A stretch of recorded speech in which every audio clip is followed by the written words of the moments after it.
Welcome to We Know Marketing, We Promise, podcast where strategy meets conversation. We're Naoma and Kelsey, two agency owners who live and breathe branding and marketing. We're here to share real stories, smart strategies, and fresh ideas to help you build a brand that actually works. So grab a seat and your favorite drink and let's dive in. Hi, welcome back. Welcome back. We are talking about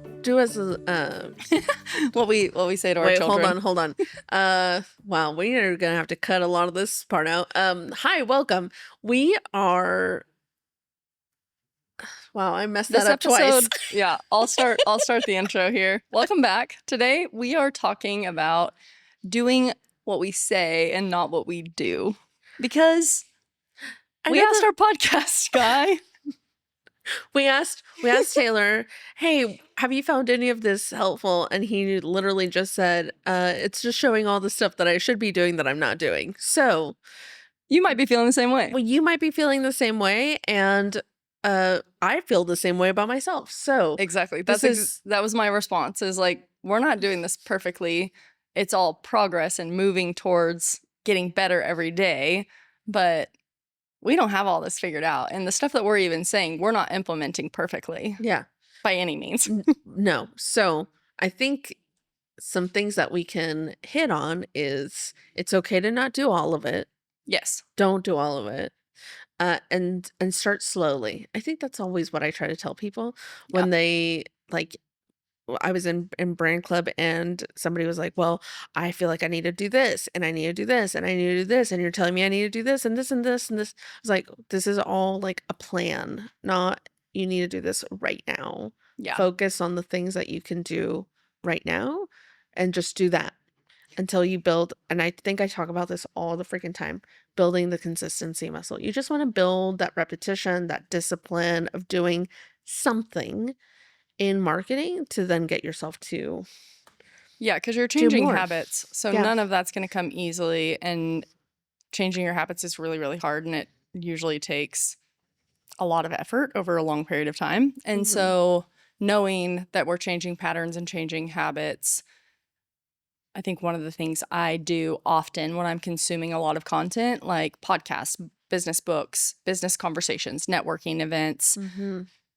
going to a conference and hearing 15 speakers over the course of 2 days or something, you can't take away everything, and you're not meant to. Like, your brain can't implement all that. No, and you're not meant to. So what I usually will do is, like, whatever continues to keep coming back up in my mind, I start jotting that down and journaling about that. It's like, okay, I took in all of this content over the last 3 weeks, and here's where I'm going to process it out on paper. I'm very much an external processor. And so it's like, okay, these were the things that really stuck. These are probably the things I need to work on the most right now. And I limit them to like 3 things. Yeah. And then I start, improving on those things. And then I have to just be okay with the waste. It's not waste, but the waste of the rest of the content that I'm not necessarily aligning with and implementing and executing. It's like, I'm going to do these 3 things. I mean, from a conference, I did the same thing. It's like, oh, I really liked this software, but I can't add in all 25 softwares, even though they're great. I think this is the one we need right now. Have you heard of the rule of 3s? No. Okay. I started doing this a while back and it has literally changed my life. So here we go. Change our lives. I didn't realize that we were going to get into this, but I heard this and I've implemented it since. So you start with the rule of 3s. When you are starting to plan out your week, and it's okay if you don't plan out your week, because I didn't do that for a long, long time, but you can literally set Monday morning. You're like, what are the 3 things that if I accomplish it this week, it's a success? 3 things. Don't do 5. Don't do 4. 3. That's it. And you're like, okay, these are the 3 big things I got to do. So one could be writing your newsletter. One could be emailing a hard client. One could be whatever those 3 things are. And then every day you have your top 3 priorities that you have to get done before you do anything else that is moving towards finishing those 3 things. So every morning you're like, I just gotta, and you feel so productive because you're like, I did the 3 things that I had to do. Everything else is like a bonus, right? But I did the 3 things that are doing the 3 big things of the week. And that's how I go week by week. What happens when you don't get them done? I feel horrible shame. It's not okay. You must get those 3 things done. No, I mean, there's got to be weeks that like that doesn't happen. It does though. not happen, Yeah. but it helps me to frame, like, it's easier to say, okay, instead of, like, let's say, design a whole brand. I'm like, there's no way I can do that in one sitting. No. But if that's the thing that I need to get to that week, I'm like, okay, so on Monday, I need a mood board for it. Mood board. Tuesday, I'm sketching for it. Wednesday, I'm still sketching. Thursday, we're starting to tinker out. And Friday, we're starting to play with color. And over the course of a week, I've done one big thing, but I've done one small thing each day to get to it. Yeah, that makes sense. So it just helps it not feel so overwhelming. Because if you're like, design a brand identity, it would be like me saying, okay, strategize a whole marketing campaign for this thing. You're like, whoa, whoa. But if I'm like, hey, I just need you to research about this project. Yeah. You're Or like- if you said that, I would be like, okay, I can get that done in 30 days. And then I know how I need to organize my month to make sure I can get that done. Yes. But Yeah. a lot of people can't think in that way. Gotcha. So And this I don't think I could either. in the beginning. Yeah. Yeah. But I do think as you're consuming content, even if you're not walking away with like, this is the one thing I'm going to implement, that content is changing you. Like the more that Yeah. you are being influenced and you're listening to these things and you're hanging out with these people and you're putting yourselves in these spaces, you are being changed in ways you don't know you're even being changed. So it's Yeah. never wasted. And I noticed that like things have changed in my life that I didn't intentionally do. Yeah. It just came from learning, gaining more knowledge, practicing, breaking habits that I didn't even realize sometimes I was even breaking. Like Yeah. sometimes it does take very intentional effort, counseling, conversations with business coaches, those types of things. But I noticed as I just started influencing my mind in that direction versus the other direction I guess it was in, my life and like who I am has actually changed dramatically over time. I think that's normal, Yeah. especially if you're a business owner, because nothing makes you confront your traumas and fears like being in business. Truly. Holly. That is so true. Yeah. But I do want to reiterate, like, I know that what we talk about a lot on this podcast are like things that you should be doing, things you should be considering. This is how you do this. This is how you do that. And we by no means expect you to do all of this overnight. It is a skill that you build. It's something that is repeatable. You just have to start getting to that point of building that muscle. Bless you. Excuse me. Yeah, I think one of the other things is you're building the muscle, but it's also we're here to have a conversation with you. Like that's why we started the podcast. We want to have conversations with other business owners that are like us or not like us and leave room for what does that look like for you? Like it Mhm. looks different for you than it does me. And that's why we have the 2 different perspectives here on the podcast. So we're really wanting to have a conversation with you guys as our listeners on like, okay, if you tried this, what problems did you run into? Like, let's talk about those problems. And maybe we've gone through something similar, maybe we haven't. Mhm. So I think that there's an invitation there too of allowing it to be more of a conversation. Like we want to know. Yeah. Yeah, I just think that there's no way that you could know every single thing about marketing and do every single thing right without having a crazy amount of team like that Coca-Cola or Pepsi would have. So And they still have humans running everything, Yeah. so it's not going to be done perfectly. yeah. So this is more of just it's okay to not have it done perfectly, but Yeah, our because whole thing is like just start doing something. there are a lot of ways I'm implementing my brand strategy better today than I did, 6 months ago, but I'm still not doing that perfectly. And there's still areas where I'm operating out of scarcity or fear or something I don't want to be operating out of. Yeah. But I am doing better than I was 6 months ago. And even if I wasn't, that's okay. Because progress is also going to look different. Like I've always thought of growth as like linear, but growth is like very much like this in every area, I don't like think personal, it's like that. motherhood, I think business. it's more like this. Oh, circles. Wow. I Doing just roller think coasters. that we're going up and we're going down and we go backwards and then we go forwards. That's how I feel. Yeah. growth is. Yeah. So it's okay if you feel like you've gone backwards. More than likely you haven't. But that's all part of the progress. It's progress over perfection. I know it's just such a Cliche, one-liner, but but it's still true. yeah. I Yeah. mean, I think of it with my personal life too. It's not just with business and marketing, and I'm like, man, I just learned about that and I did the opposite of it just now. Mm. I think you texted me something last week and you're like, well, I was in a Oh, yeah. business coaching meeting and she was texting me about something that I was struggling with and not making good choices with in business, and calling me on my crap. And as the exact same time, my business coach is calling me on my crap in that too, and my team.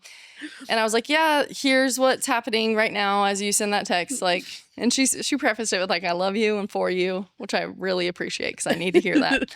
And then she's like, well, I bet you won't do it anymore. And I'm like,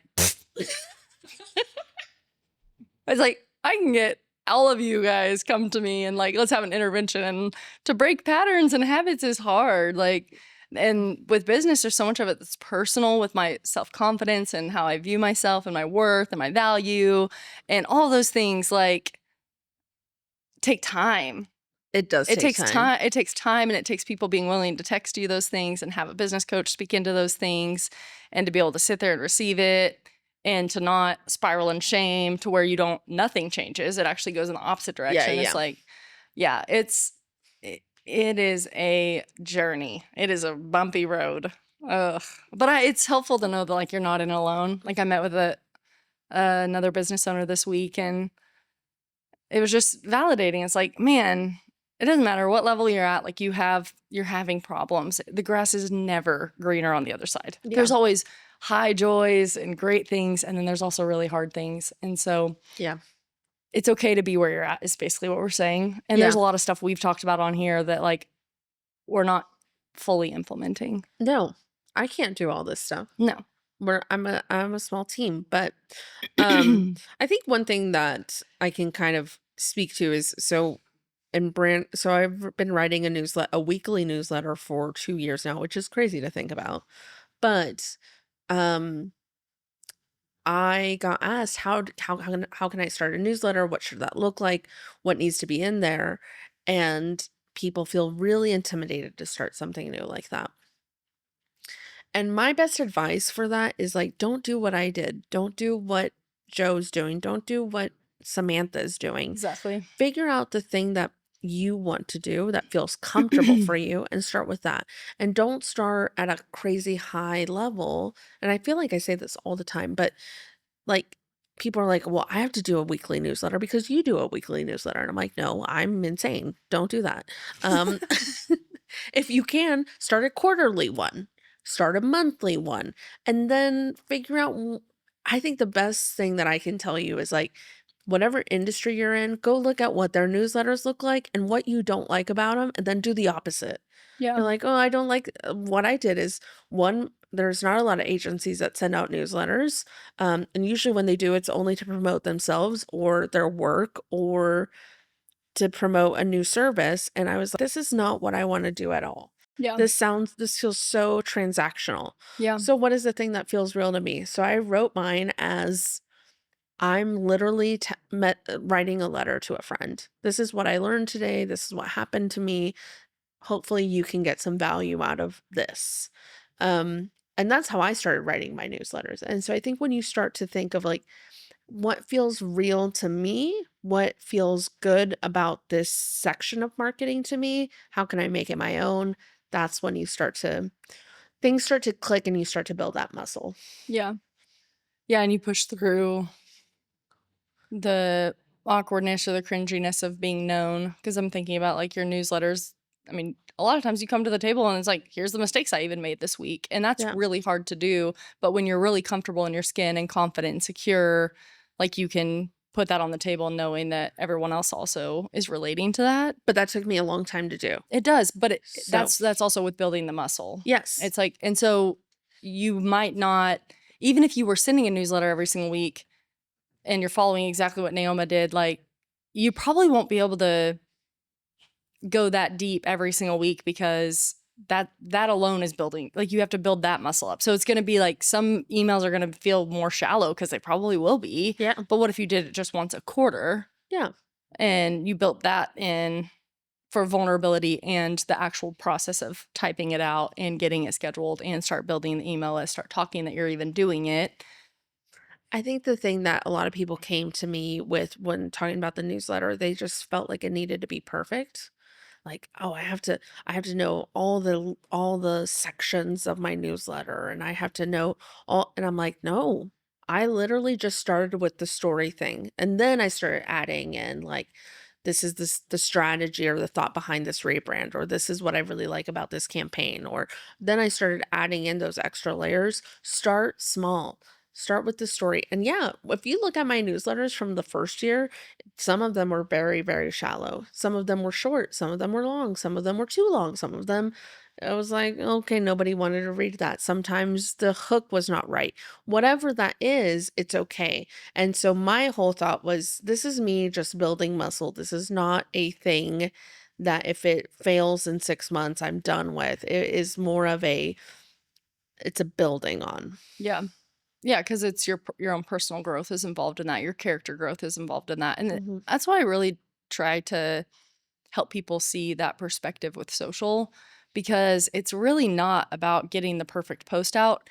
It's also who you're becoming as you're posting for your personal brand, and how you're seeing people represent themselves and saying, like, well, I definitely don't want to be represented that way. So then what do I need to do to represent myself authentically to actually who I am, my core values? And then it's like, oh, I don't have core values. So then you can go sit down and figure those out. Like, just starting, just doing it imperfectly grows you so much. Yeah. It grows you so much. And then to consistently do it over time, you're also building trust with yourself. And it's like, yeah, I can do this.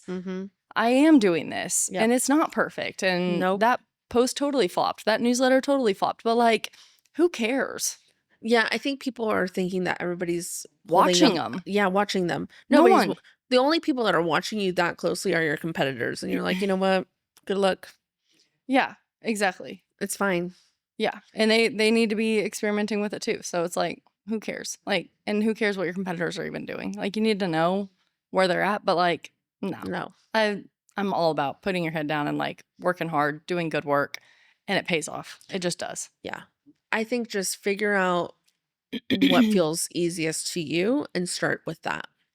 So my marketing for a long time was only my newsletter. That was it. Yeah. That's all I could. That's the only thing I could do consistent. And I was like, okay, I've gotten this rhythm down. Okay, let me get into LinkedIn. Let me get into, now we're adding podcasting. But this is a 2-year progression. So, like, when we're saying you should be doing this isn't an ideal world that you can be doing all that. We need to think back to what you possibly can do with the team and resources that you have and start there. Yeah, absolutely. Yeah. I had a thought and I lost it. So, well, lunch is almost here, so we gotta go. Bye. Bye. And that's a wrap on this episode of We Know Marketing, We Promise. If you found this helpful, hit subscribe, leave a review, and share it with your business bestie. Want more? Follow us for updates, behind the scenes, and plenty of marketing gems.